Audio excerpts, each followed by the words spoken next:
On this episode of Game Shack, I review Star Trek The Next Generation and Twilight Zone for AtGames 4KP. I'm going to talk about if it still has flipper lag, if it's truly 4K, if it's fun to play, and if it's worth the $15 per game asking price.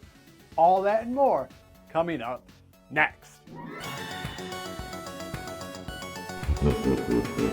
Hey everybody, welcome on back into the Game Shack. I am your host JDV for Evil Genius Entertainment. Thanks for stopping by. If you guys are longtime viewers of the channel, you'll realize that I am back in my old digs of the original Game Shack, which is only about 12 by 12, so a little bit more confined. But anyway, thanks for stopping by. Okay, so this episode I'm going to take a look at the 4KP's version of Zen's Star Trek Next Generation and Twilight Zone virtual pinball game. Now these are virtual versions of the real world pinball games, both of which are very highly ranked. Twilight Zone is in almost everybody's top 10, top 20. Star Trek Next Generation's a little bit lower. I'm going to preface this video by saying I prefer Star Trek as a pinball game just overall. I know that's a little bit of heresy because a lot of people really love Twilight Zone, but Twilight Zone to me feels like a bunch of toys just crammed into a game just to see how many toys they can get into it. It is the unofficial sequel to Addams Family, and you will see parts like greed will pop up from time to time in Twilight Zone. Not saying it's not a fun game, and it is a deeper game. It'll give you more enjoyment down the road because Star Trek, you will be able to beat it at a certain point. It will take you much longer to beat Twilight Zone. However, there's just a lot more flow to Star Trek just generally as a pinball game, so I tend to prefer that, and I like the IP a little bit more, so I'm going to be a little bit biased towards Star Trek just because I just think it's a better table. They look and sound and are emulated very, very well. I had a blast playing both of these games. I put a lot of stick time on both of these games because since these two games have come out, I think about two and a half, 3 weeks ago now as I record this video, AtGames has come out with 2 new firmware upgrades, so I had to go reback and shoot all the footage again because I want to make sure that the firmware wasn't somehow changing the game itself.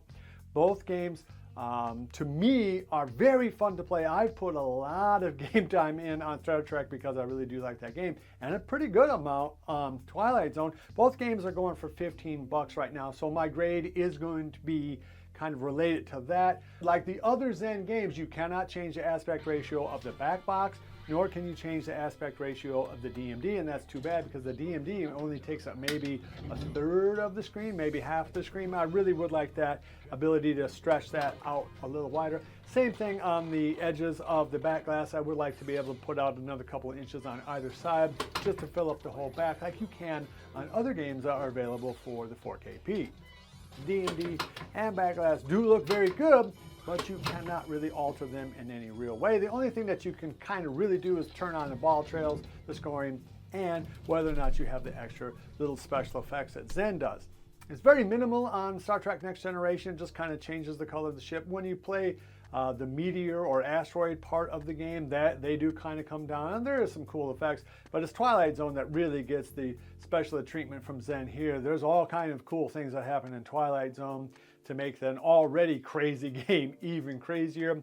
And again, that didn't seem to slow things down when I had those effects on or off. They seem to play the same to me. Maybe there's a hair difference, but if there is, I didn't notice it. So I'll just say that the games are very enjoyable to play, and I like playing them, and I'm going to play the mess out of them moving forward, but I do have to talk a little bit about the negatives. So the negatives are kind of twofold. One is flipper lag is still there. Now it is much, much reduced compared to, let's say, when Addams Family first dropped and where it was like click, flip, click, flip. This is my click, flip, click, flip, click, flip. It's very, very small, about a half a heartbeat.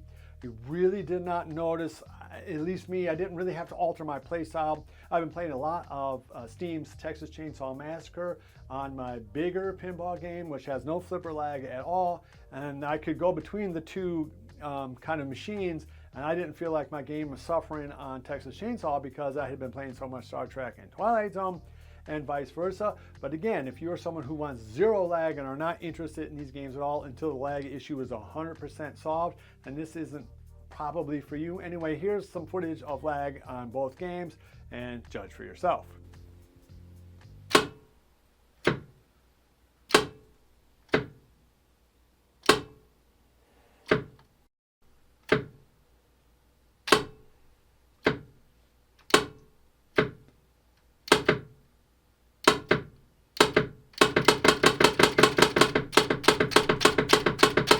Okay, so not really that bad. And when you're playing it in real life, it feels less. I mean, again, you're going to see some monstrously high scores. I've put some pretty good scores. I think I'm number 53 or whatever on Star Trek. I'm going to get in the top 50. At least I better for as much as I play the game. So the lag is still there, but it is greatly reduced from Addams Family, and I don't think it's going to affect your game that much. Maybe a bigger issue, at least in terms of marketing, is the fact that these games do not appear to be 4K. When you look at the playfields look pretty good actually, the bumpers and stuff, but when you get in there and look at the rule list on the play card, or if you take a look at the wireforms, particularly on Star Trek, they look particularly bad. Now again, play value is everything to me, but these games are marketed as 4K.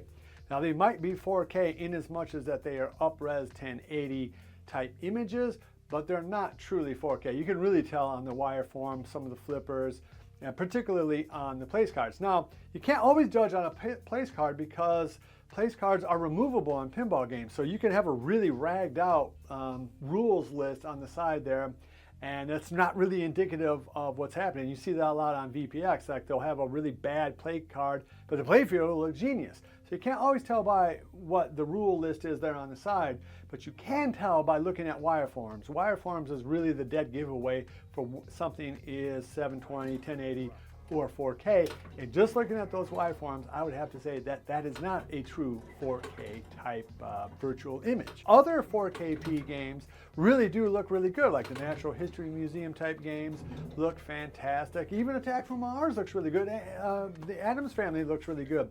But Star Trek and Twilight Zone definitely are, I would say, like at least a step below that in terms of graphic fidelity, and maybe that's just kind of because of the lighting effects or whatever. Now, that said, the lighting effects are great on both games. One thing I'm going to say about both games, in fact, all design games, is that you can't change the lighting brighter or darker like you could on the original HD games. So you're kind of stuck with the playfields. And I found the playfield in Twilight Zone to be particularly dark on the upper part of the playfield. I wish there was a way that we could brighten up that screen if we could. That's one of the reasons why I think Star Trek is a better game right now, is because the playfield is very bright and vibrant. It doesn't matter what mode you're in, it looks really, really good and you can see everything. I had trouble seeing parts of the playfield, not because they weren't 4K, but just because they were too dark. So again, that's a little tweak that they can probably make down the line, and hopefully they will. So what's the bottom line for me on these games? I think for $15, I would give these games a grade of B, in that they are very playable and they're very, very fun. If you're a die-hard fan of Star Trek Next Generation or Twilight Zone, it probably is worth the 15 bucks. But considering that Texas Chainsaw Massacre, which just came out on Steam, is $5.95, and that is an amazing brand new virtual pinball game, or the fact that you can pick up Attack from Mars or Addams Family for $5, that makes the value proposition of these games, because if you pick them both up, that's 30 bucks. Well, that's actually a lot of bread for a game that isn't truly 4P and still has some flipper lag. Again, I gave Attack from Mars and Addams Family A's because they were cheaper versions. If Attack from Mars had been $15, I would have given it a B. For $5, that's an amazing game. For 15 bucks, I want to see a little bit more graphic fidelity and the lag be gone.